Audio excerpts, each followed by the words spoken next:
Was I wrong for what I did? Honestly, I've replayed that scene in the park. The sudden, sickening realization, 1,000 times, and the question still burns in my mind. One moment, I was a happy, content father, eagerly anticipating my daughter's wedding, planning every detail with her. The next, my entire life was a smoking pile of lies. I was standing there, behind a thick, leafy oak tree, watching my 52-year-old wife locked in a deep, agonizing embrace with Leo **, my precious daughter Chloe's fiancé. It wasn't just the betrayal, though that was a wrecking ball to my heart. It was the chilling, immediate realization that the man who was supposed to become my son, the man I trusted with my little girl's future, was entangled in this sordid mess. But the shock truly came when I finally caught them speaking, when I realized who Leo actually was, and why he was so determined to marry my daughter. Tell me honestly if you would have waited, planned, and executed the devastating revenge I unleashed. I need to know if my need for absolute justice was monstrous, or simply the desperate act of a father protecting his child from a viper. Let me take you back to the beginning, to the time when my world was still built on solid ground. My name is Alan, and I was married to Beth for 30 years. We had what I thought was a stable, predictable, comfortable life in the suburbs. We weren't passionate teenagers anymore, but we were partners, co-parents to our 2 children. Chloe, our darling daughter, 25, a brilliant, bubbly architecture student, and my son, Mark, 30, who lived a few states away. Beth, my wife, was a homemaker who had dedicated her life to raising the children. As the years went on, I immersed myself in my work as a financial consultant, often traveling, assuming that the quiet companionship we shared at home meant peace. Looking back, maybe that quiet was actually a chasm. Chloe was the absolute center of my universe. When she introduced us to Leo, I was immediately impressed. He was 32, a successful software engineer, polished, articulate, and utterly devoted to Chloe. Or so it seemed. He proposed 6 months later with a spectacular ring, and the wedding planning consumed our lives. Beth and I were footing the majority of the bill, a large, lavish affair that was going to be the highlight of our family history. We were just 4 months out from the big day. The first seed of doubt was tiny, almost invisible. Beth started becoming withdrawn. She was usually enthusiastic about discussing flower arrangements and seating charts, but she started canceling our planning sessions, citing headaches or fatigue. She began obsessively using her phone, shielding the screen if I walked into the room. I tried to dismiss it, thinking it was just pre-wedding stress, or perhaps that phase of life where women start feeling their age and look for a new interest. But the secrecy escalated. She started dressing differently, wearing clothes she hadn't touched in years, more modern, tighter, and buying expensive, unfamiliar perfume. One Tuesday evening, she told me she was joining a new book club that met late on Tuesday and Thursday evenings. The detail that broke the facade for me was the specific perfume I smelled on her coat collar when she came home that Thursday.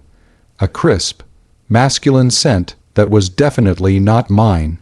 The next Tuesday, the infamous Tuesday, I decided to follow her. I felt like a cliché, a paranoid husband, and I hoped desperately to find her at a stuffy literary discussion, ready to feel ashamed of myself. I told her I was working late on a major presentation. Instead, I drove to the industrial park where she claimed the book club met, waited, and saw her Mercedes pull up to a large, empty parking lot. But she didn't get out and walk into a building. Instead, a sleek black Audi pulled up beside her. My blood ran cold when I saw the driver step out. It was Leo, Chloe's Leo. He walked straight to Beth's car. She slid over to the passenger seat, and they drove off together. The humiliation hit me first, followed immediately by a searing, metallic taste of rage. I followed them silently. They drove for 15 minutes until they reached a quiet, isolated park near the river, far from our neighborhood. They parked under a canopy of oak trees. I pulled my car into the dense shadow of the tree line and watched. They got out and immediately fell into a desperate, clinging embrace.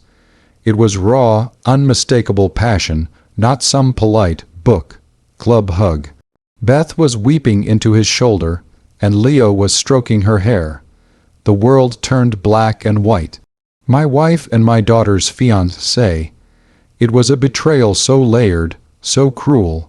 It felt like something out of a badly written, melodramatic novel. I fumbled for my phone, my hands shaking so violently I almost dropped it, and managed to switch on the video recorder.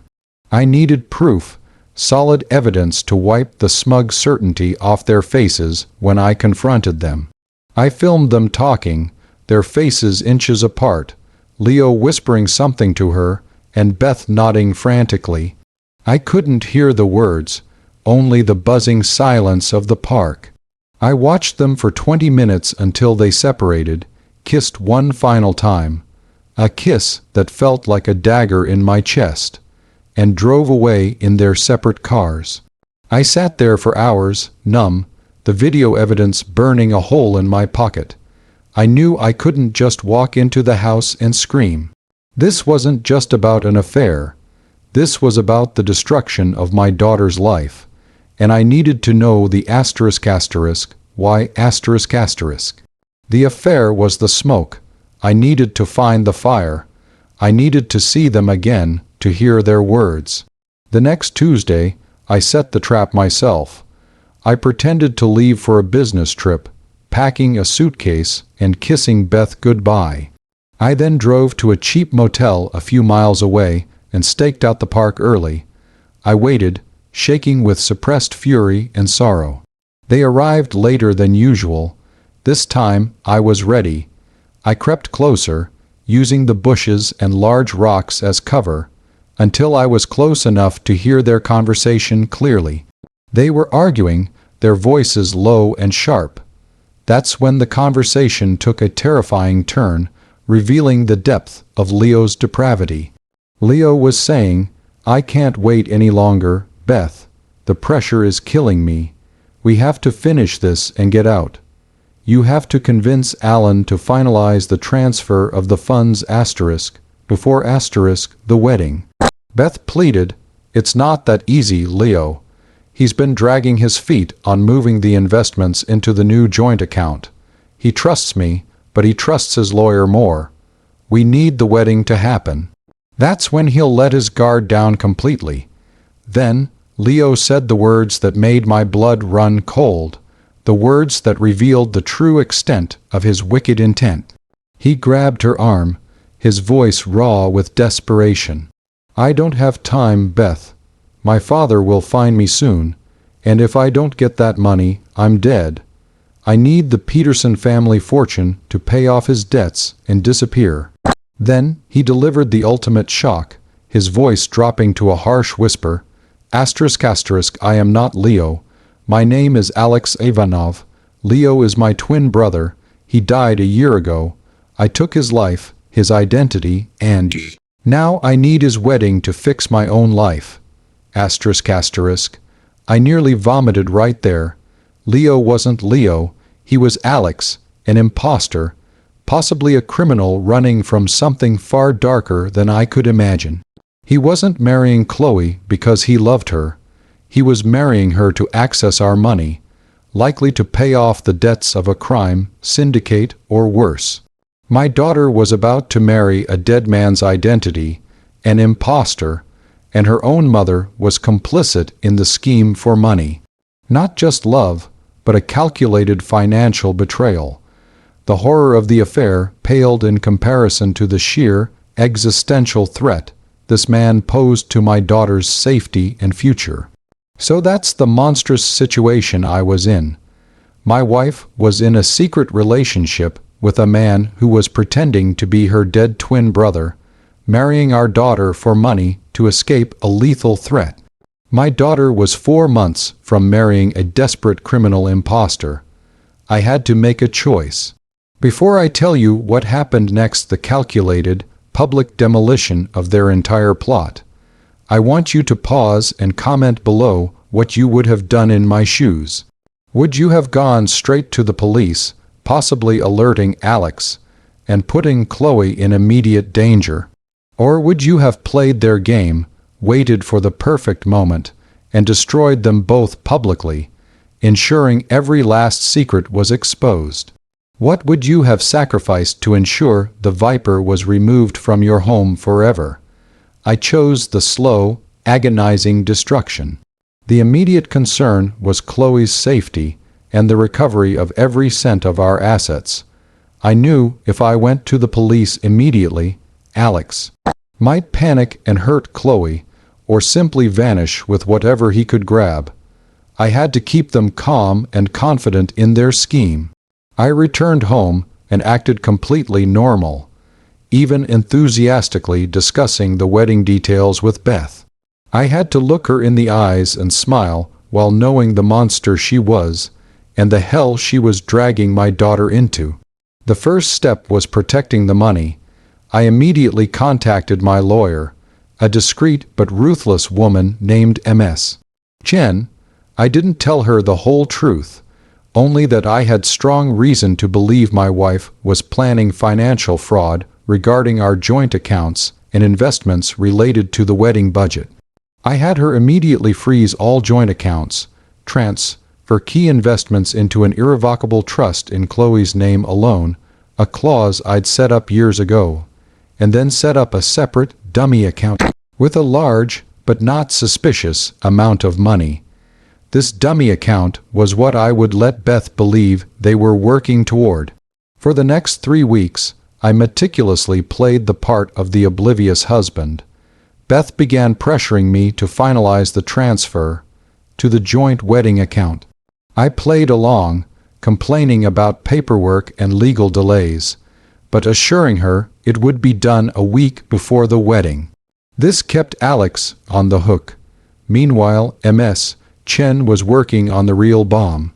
She used the information I had, the name Alex Ivanov, the twin brother Leo, the debt situation, and managed to verify through a private investigator that Alex was indeed running from a powerful, very dangerous organization in Eastern Europe after stealing a large sum from his father's criminal contacts. He was using Leo's life insurance and identity to escape, and the marriage to Chloe was his golden ticket to liquidity. The climax was set for the rehearsal dinner, the night before the wedding. I chose this moment because it was the only time all key players would be present. Chloe, Beth, Alex as Leo, his supposed family, fake witnesses he'd hired, and all our close friends and business associates. The room was opulent, filled with 50 guests ready to celebrate. The night began smoothly, the speeches polite, but the air was thick with tension from my side. Beth looked radiant, smug, believing her plan was moments from fruition. Alex was charming, delivering a heartfelt speech about his love for Chloe that made my skin crawl. When it was my turn to give the father of the bride toast, I walked up to the podium, cleared my throat, and smiled widely. Tonight, I began, my voice perfectly steady, we celebrate 2 things, the beginning of a beautiful marriage and the end of a very ugly deception. The room went silent. Beth's smile froze. Alex's eyes narrowed instantly, a flicker of true fear in them. I raised my glass. Before we drink, I have a gift, not for the happy couple, but for the man who tried to steal my daughter's future.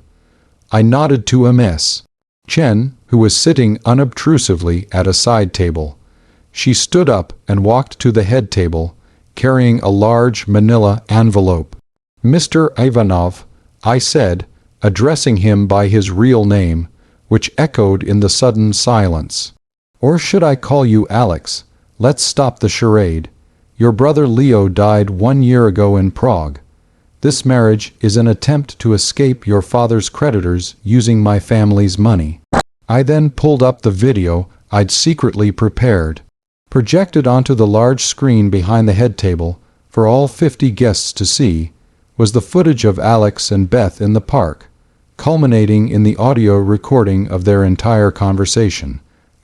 Mention of the money transfer, the identity theft, the threat from his father. The words, "I am not Leo. My name is Alex Ivanov. Leo is my twin brother. He died a year ago. I took his life, his identity," boomed through the ballroom speakers. Chaos erupted. Chloe let out a scream that tore through my heart, collapsing into the arms of my son Mark, who had flown in early at my secret request. Beth turned ghostly white, stammering my name. Alex, his face contorted in a mask of panic and hatred, tried to rush me, but 2 large, discreet security men I had hired intercepted him instantly. Miss. Jen then calmly stepped up and addressed the room, presenting the documents the irrefutable proof of Leo's death certificate, Alex's true identity, and the documents proving Beth's attempt to siphon the money. I had the satisfaction of watching the police arrive just 5 minutes later to arrest Alex Ivanov, not for the fraud against my daughter yet, but for the immediate outstanding warrants Ms. Chen had conveniently brought to light related to his identity theft and prior financial crimes. As for Beth, I didn't let her say a single word. I simply looked at her with pure, cold disgust and handed her the divorce papers and a temporary restraining order.